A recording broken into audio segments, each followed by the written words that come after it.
বাংলাদেশ শাহজালাল আন্তর্জাতিক বিমানবন্দরে নতুন এক দরবেশ বাবার আগমন হয়েছে। এই আসসালামু আলাইকুম রহমতুল্লাহি ওয়া বারাকাতুহু। সম্প্রতি আপনারা একটা ভিডিও একটা মানুষকে দেখতে পাচ্ছেন, উনি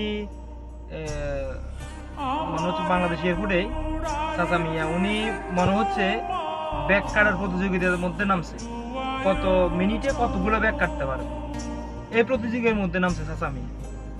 চাচা মেয়েকে বলতে চাই, ব্যাগগুলো আপনার বাফের না, এই ব্যাগগুলো আপনার বাফের।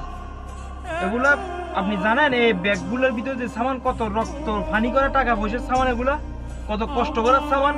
কেন এভাবে হেনস্থা করতেছেন প্রবাসীদেরকে? প্রবাসীরা চাইলে আবার শাটডাউন করবে রেমিটেন্স।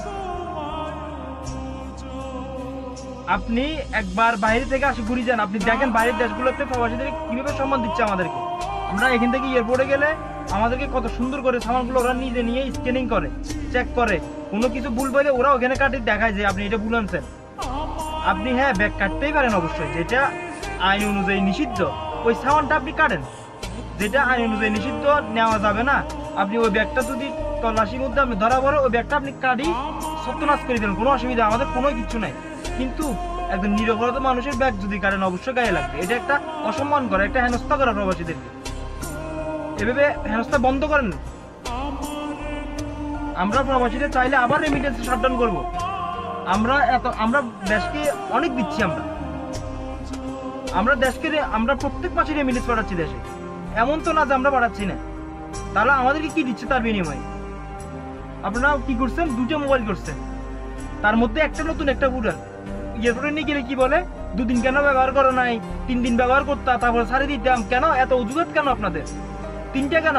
আমাদের দাবি, প্রত্যেকটা প্রবাসীর দাবি 4টা মোবাইল আপনারা অনুমতি দিতে হবে। কেন? আমার নিজের মোবাইল 2টা, আমাদের প্রবাসীদের মোবাইল 2টো থাকে সবসময়। আর 2টা আমরা ফ্যামিলির জন্য নিতেই পারি। আমার ভাই আছে, বউ আছে, মা আছে, আমরা নিতেই পারি 2টা মোবাইল। সো আমরা এত কষ্ট করে প্রবাসে টাকা উপার্জন করে আমাদের টাকার মোবাইল যদি আমরা দেশে নিয়ে যেতে না পারি, এর চেয়ে ব্যর্থতার কিছু আছে? তো আমি উপরে যারা সংশ্লিষ্ট আছে তাদের বিনীত অনুরোধ করতেছি যে আপনারা এটার অবশ্যই এটা একটু দেখেন বিষয়টা। এভাবে ব্যাগ কাটাকাটি বন্ধ করেন। যেটা আপনাদের তল্লাশিতে ধরা পড়বে শুধু ওইটা কাটেন, অন্য প্রবাসীদের বাড়িতে ব্যাগ কাটিয়েন না। আমি একজন প্রবাসী হয়ে এটার নিন্দা জানাচ্ছি এবং প্রতিবাদ জানাচ্ছি। আমি একজন প্রবাসী ভাই হয়ে আরেক প্রবাসী ভাই এটা দেখে দুঃখ লাগতেছে। আর আমাদেরকে অন্ততপক্ষে ভিআইপি সার্ভিস দেওয়া লাগবে না। আমাদেরকে এয়ারপোর্টে ভিআইপি সার্ভিসের দরকার নাই। আমাদেরকে সুন্দরভাবে বাসে যাওয়ার ব্যবস্থা করিয়েন বাস। আমরা যাতে এয়ারপোর্ট থেকে সুন্দরভাবে এয়ারপোর্ট যাতে ইমিগ্রেশন আমাদের সুন্দরভাবে হয়, আপনারা শুধু ওই ব্যবস্থাটা করিয়েন। আমাদের ভিআইপি সার্ভিস দেওয়া লাগবে না। আমাদেরকে আপনি স্যার বলা লাগবে না। স্যার আমরা শুনতে চাই না। আমাদেরকে এখানে অনেকে স্যার ডাকে।